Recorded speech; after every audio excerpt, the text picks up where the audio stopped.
Okay, so we're going deep on something a little different this time. Um, a German novel about golf.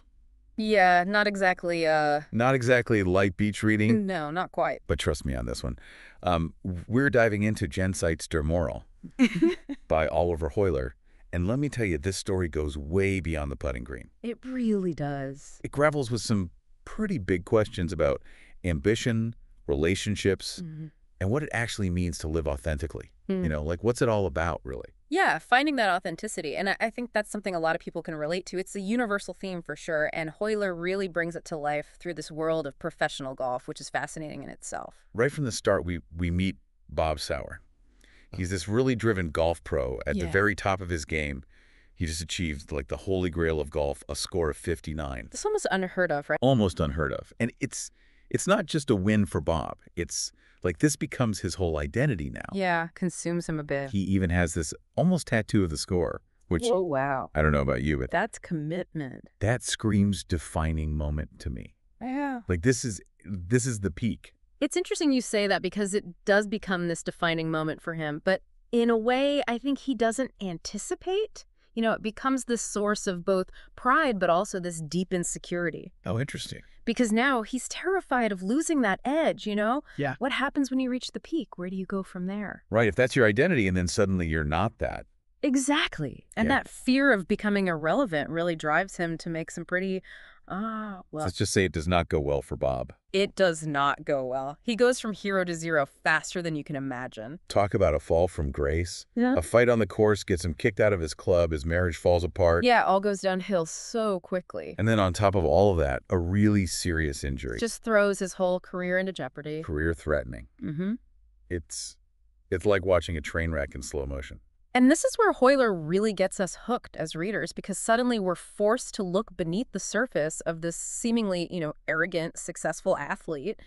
And we start to see these cracks, these deep-seated insecurities. It's like that saying, success amplifies what's already there. Exactly.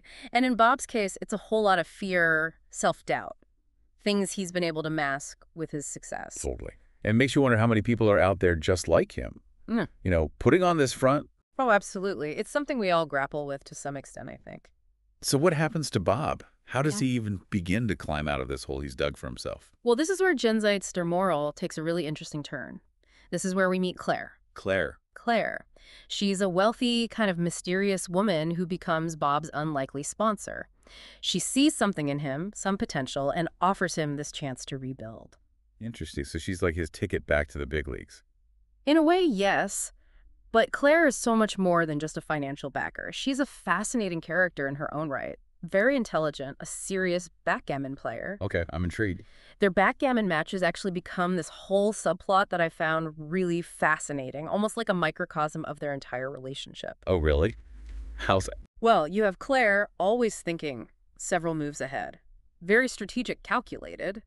And then there's Bob relying on instinct, impulsive, always teetering on the edge of losing control. So are we saying Claire is like the voice of reason in this whole scenario? The morality compass we should be following? Ooh, not so fast. Remember, this novel wants to take us beyond morality, right? And Claire's motivations are way more complex than they appear on the surface. Okay, so there's more to her than meets the eye. Definitely. Their backgammon games are less about right versus wrong and more about understanding the psychology of risk, control, and how each of them defines winning, both on and off the board. Okay, I'm hooked. So we've got ambition, insecurity, a sprinkle of mystery with Claire. What's next? Well, this is where Jenseits der Moral takes us from the golf course to the therapist's couch.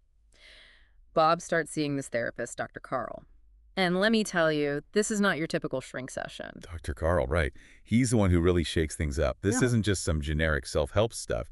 He throws out this whole idea of the empathy compass versus the morality compass. Yeah. It's like a total mind shift, It really is. It gets to the heart of what makes this novel so thought-provoking. We're so conditioned to judge everything right and wrong, good or bad, like it's all so black and white. But Dr. Carl, he wants us to consider a different approach. So instead of jumping to conclusions about someone's actions, we should try to understand what's going on beneath the surface. Exactly. What are their needs? What experiences have shaped their behavior? That's the essence of the empathy compass. It's about looking beyond our own judgments and trying to connect with the human experience behind the action. Okay, so how does that actually play out? with someone like Bob? This guy has some serious baggage. Well, let's go back to Claire. Remember those intense backgammon matches?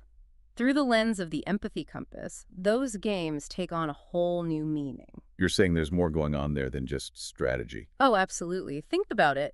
Bob might seem outwardly confident, but he's driven by this deep insecurity. He wants control, but then he makes these impulsive decisions that sabotage him. And Claire, she might appear to have it all together, but her need for control could stem from a fear of vulnerability, you know? So their backgammon battles are like this metaphor for their own internal struggles. Precisely. And just when you think you've got them figured out, Hoyler throws in another curveball tango lessons. Tango. Out of all things. Right. And it's Claire, who seems like she'd be more of a waltz kind of person, who convinces Bob to try this incredibly intimate, sensual dance. It just seems so out of character for both of them, and yet it makes perfect sense. Because they're both trying to learn a new way of being in the world, right? A new way of connecting with their emotions, with each other. There's that line where Claire tells Bob he's not the waltzing type, and at first it seems kind of superficial, but then it hits you, she's seeing something deeper in him. Exactly, that raw passion that doesn't fit into neat, predictable boxes. And for Bob, who's always striving for external validation, the trophies, the scores tango becomes this unexpected path to exploring his inner world, letting go of control, being present, connecting on a deeper level. It makes you think about your own relationships and how you move through the world. But before I go down that rabbit hole, what about Bob? It seems like things are looking up, right? The therapy, the tango, a second chance at golf. But this wouldn't be a very compelling story if everything worked out perfectly, would it? Of course not. Just as Bob starts to find his footing, he suffers another devastating injury on the golf course. Oh, man. Talk about a blow. It feels like all that progress, all that self-discovery could just vanish. And that's the thing about life, isn't it? It's unpredictable. We have these moments of clarity, these breakthroughs, and then boom, something knocks us off course. The question is, how do we navigate those setbacks? Do we fall back into old patterns, or do we use those challenges to grow even stronger? And that's exactly what we're going to explore as we delve into the final part of Jenseits der Moral. So we left off with Bob facing this potentially career-ending injury. And it's like right when things couldn't get much worse, a new character enters the picture. Leah. Yeah, Dr. Carl's daughter. And she brings this whole other layer of depth to the story. It's like she becomes this unexpected guide for Bob. She does. And it's through Leah that we discover this recovered audio recording of one of Bob's therapy sessions, which, it's intense. Oh man, that recording. It's like we're right there in the room with them, hearing Bob grapple with these big ideas before he really understands how much they're going to change him. It gives us this incredible insight into how much Bob's perspective has shifted, right? Because now he's able to listen to his own words with this newfound empathy and understanding. Which, if we circle back to this idea of the empathy compass, it's like a perfect illustration of what Dr. Carl was getting at. Exactly. It's not about erasing our past or pretending we were always perfect. It's about recognizing those flaws, those struggles, and using them to grow. And in these final chapters, we really see Bob wrestling with his legacy. What does it all mean? What really matters at the end of the day? It's like he's finally asking the big questions, you know? Right. Is it about the trophies, the scores, the validation from the outside world? Yeah. Or is there something more? And this is where that Summerhill School connection comes in, which I'll be honest, when I first read it, I thought, okay, interesting tangent. But now I see how crucial it is to understanding Bob's journey. It completely reframes his whole approach to golf. And to life, really. Think about it. You have this school founded on these radical ideas of freedom, self-directed learning, trusting that kids have this innate capacity for growth when they're given the space to explore their own passions. It's like the opposite of the cutthroat world of professional golf, where everything's about winning, about being the best. Exactly. And Leah, who's so influenced by her father's philosophy in Summerhill, she challenges Bob to imagine a Summerhill for golf.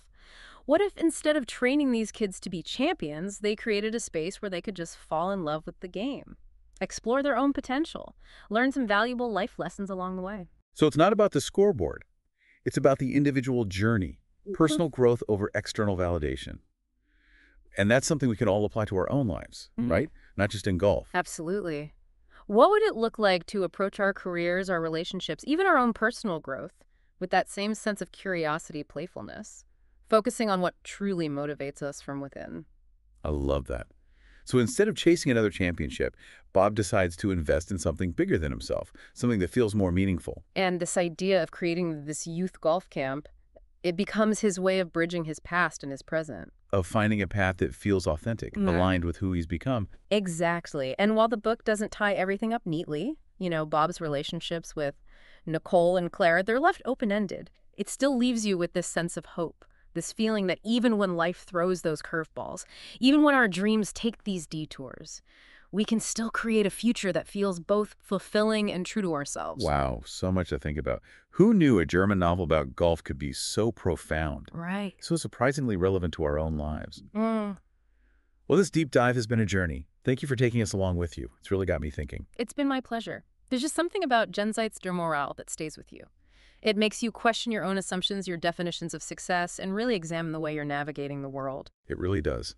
And for anyone listening who's feeling stuck, or maybe just craving a story that will challenge you, spark some introspection, definitely check out Jenseits der Moral by Oliver Heuler. Yeah. Trust us, it's worth a read. It might just change your perspective. You never know.